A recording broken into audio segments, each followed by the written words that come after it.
Sama kita ada Bapak Yakobus Yulianelli. Selamat pagi, Pak. Selamat pagi Bu, apa kabar? Baik, sehat ya. Gimana kabarnya juga pagi hari ini, Pak? Sehat Bu, semangat terus. Siap, baik. Ya, pagi hari ini akan membahas mengenai apa di Lentera Minggu, Pak Yakobus? Mengenai Rabu nih, Oke, baiklah ya. Nah, silakan Pak Yakobus untuk memandu acara Lentera Minggu pagi hari ini sampai nanti jelang pukul 6 waktu Indonesia Barat. Ya, silakan. salam kasih damai dan sejahtera, Tuhan memberkati, menyertai dan melindungi. Salve, para pendengar RRI Pro 1 Pontianak dimanapun berada, di 104,2 FM dan juga di media digital RRI Pro 1 Pontianak. Marilah kita membuka Lentera Minggu kita pada hari ini dengan berdoa. Dalam nama Bapa dan Putra dan Roh Kudus, amin. Allah Tritunggal Yang Maha Kudus, kami bersyukur di hadirat-Mu, karya agung-Mu yang selalu membimbing, memberkati, menyertai kami, dan karena kehendak-Mu yang terjadi dalam hidup kami ini. Berilah kami iman yang hidup, harapan yang kuat, dan cinta yang ikhlas. Semoga segala perkataan yang akan kami ucapkan dan segala perbuatan kami menyenangkan hati-Mu. Bimbinglah kami dengan Roh-Mu agar dalam segala tingkah laku kami semakin serupa dengan Yesus Kristus Putra-Mu. Berkatilah keluarga kami dan semua orang yang kami jumpai. Semoga kami menunjukkan kebaikan seperti Engkau baik hati bagi semua orang. Kami akan berusaha menerima suka dan duka dengan hati yang tabah. Santa Maria Bunda Yesus, jagailah kami anak-Mu. Kemuliaan kepada Bapa dan Putra dan Roh Kudus, seperti pada permulaan, sekarang, selalu, dan sepanjang segala abad. Amin. Dalam nama Bapa dan Putra dan Roh Kudus. Amin. Bapak Ibu, saudara-saudara yang terkasih, para pendengar RRI Pro 1 Pontianak, tema Lentera Minggu kita pada hari ini yaitu Rabu nih, semoga aku dapat melihat. Di studio kita atau di ruangan Zoom kita telah hadir Pak Albert dan Bu Cucu yang akan men-sharingkan bagaimana tema kita hari ini mempengaruhi hidup kerohaniannya dan semangat aktivisnya dalam melayani umat dan sesama, serta melayani keluarga. Sebelumnya, mari kita mendengarkan dan membaca Injil Suci Yesus Kristus menurut Santo Markus, bab 10, ayat 46 sampai 52. Pada suatu hari Yesus dan murid-muridnya tiba di Yeriko. Ketika Yesus keluar dari kota itu bersama murid-muridnya dan orang banyak yang berbondong-bondong, ada seorang pengemis yang buta bernama Bartimeus, anak Timeus, duduk di pinggir jalan. Ketika didengarnya bahwa yang lewat itu Yesus orang Nazaret, mulailah ia berseru, "Yesus putra Daud, kasihanilah aku."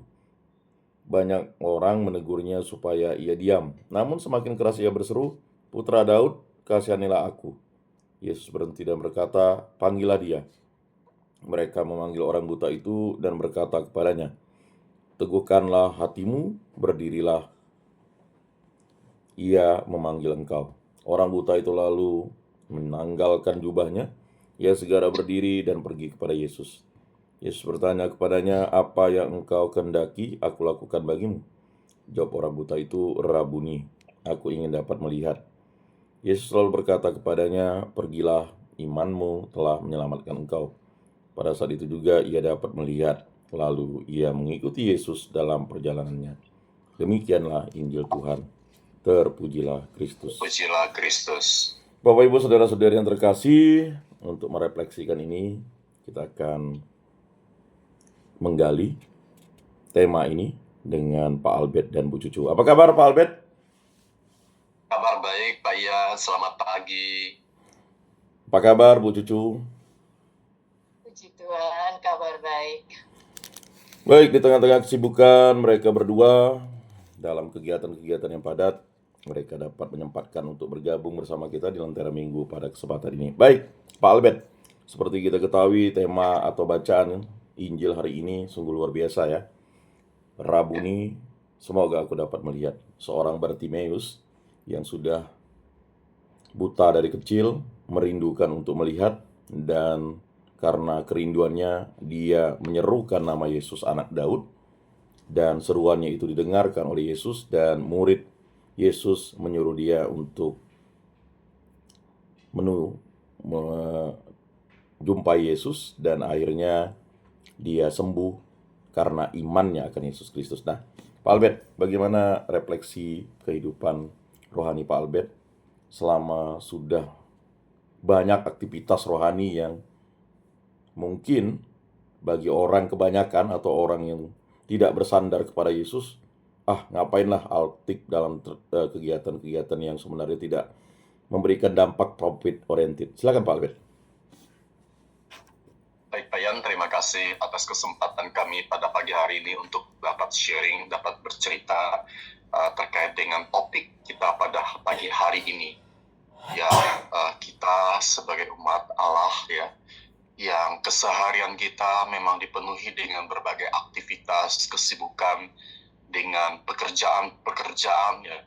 Dan kemudian kita harus tahu bahwa apa yang kita kerjakan selama ini, apa yang kita lakoni mulai dari pagi sampai dengan malam hari ini, bahkan subuh pagi ini kita duduk di sini, itu semuanya demi kemuliaan Tuhan. Tetapi tidak semua orang bisa merasakan karunia ini. Kami berdua, Pak Sutri Albert Cucu, merasa sangat berbahagia, merasa sangat terberkati ya. Meskipun kami kelihatannya ini adalah dua orang yang melek ya, kami dapat melihat dengan terang. Tapi dalam konteks rohani, ketika kami tidak membuka pintu rohani kami, ketika Tuhan tidak merabuni kami tidak akan pernah tahu dan pernah melihat dengan terang apa yang sebenarnya menjadi keinginan Tuhan. Dan kami sebagai hamba-Nya menjadi alatnya, ini bisa menjalankannya. Kami terus bermohon, kami terus berdoa, Tuhan, buka pintu hati kami, buka pintu nurani kami. Apa yang kami bisa bantu dan apa yang bisa kami lakukan untuk melayani Engkau dalam kemuliaan-Mu melalui karya-karya kami. Nah, itulah yang kami rasakan, seperti yang kami rasakan dalam 2 hari ini dan hari ini hari ketiga dalam konteks bagaimana pelayanan sebagai Pak Sutri di dalam Weekend Mary Aids Encounter di Pontianak ini di distrik 11 ini bisa kami jalankan berdua dalam pelayanan kasih kami. Luar biasa. Ya, Bu Cucu, kita tahu bahwa Bartimeus itu berseru terus-teru di pinggir jalan ya. Artinya dia tidak lelah untuk meminta kesembuhan dari Tuhan, karena yang kita tahu bahwa Bartimeus ini menyandarkan diri pada pemulihan Tuhan. Maka akhirnya Yesus mengatakan panggillah dia. Nah, bagaimana Bu Cucu menyikapi panggilan Tuhan kepada Bu Cucu? Silakan. Makasih Pak Yan. Menyikapi panggilan Tuhan.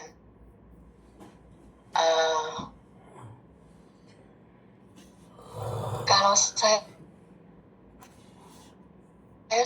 sudah merasa Tuhan itu sudah begitu baik ya di dalam kerasakan, di mana Tuhan sudah memberkati keluarga saya pribadi, saya yang bukan siapa-siapa, tapi sekarang saya bisa mungkin ada sebagian orang yang mulai mengenal saya dari lingkungan terkecil saja ya. Baik. Seperti di dalam lingkungan ini paroki gitu ya. Mungkin dari situ. Ya. Cara Tuhan memanggil saya menjawab, Tuhan, ini aku, apa yang bisa aku persembahkan akan ku persembahkan dengan cara memberikan waktuku, pikiranku untuk melayani. Mungkin seperti itu Pak Yan. Baik, Pak Albert, kita tahu bahwa melayani itu tidak mudah ya. Seperti Bu Cucu katakan tadi bahwa panggilan Tuhan itu merupakan misteri ya.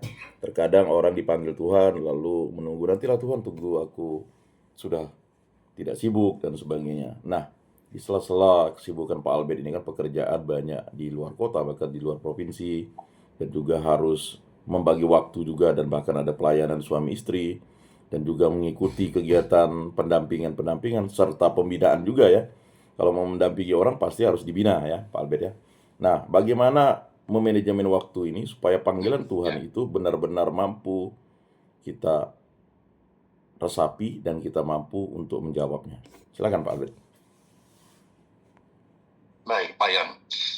Ya, dalam konteks manajemen waktu, ini memang dituntut kemampuan yang lebih daripada yang kemampuan kita sendiri. Saya mau mengatakan dalam hal ini, kita sebagai manusia, terkadang kita banyak mengandalkan diri sendiri.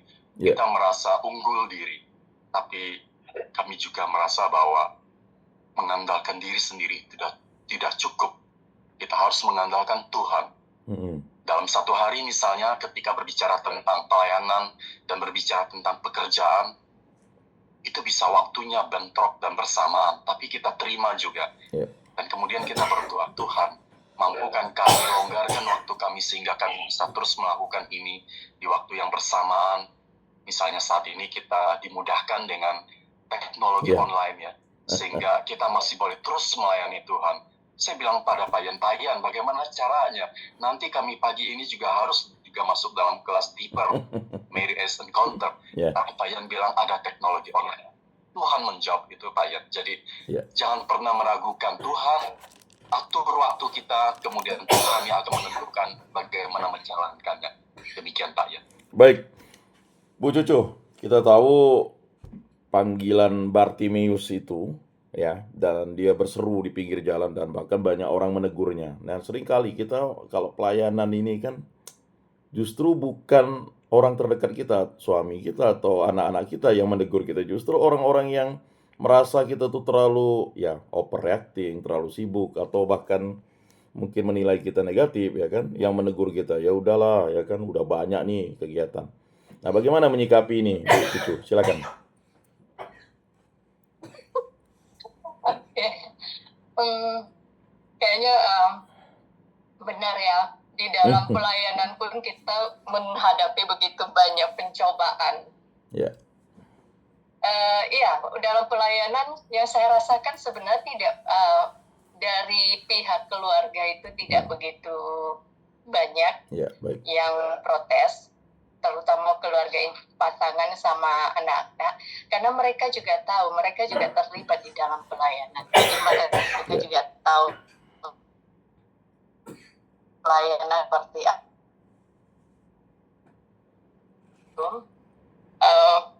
Banyak ya yang mengatakan Bu Cucu ini terlalu sibuk, kurang sibuk, sana sini ada dia.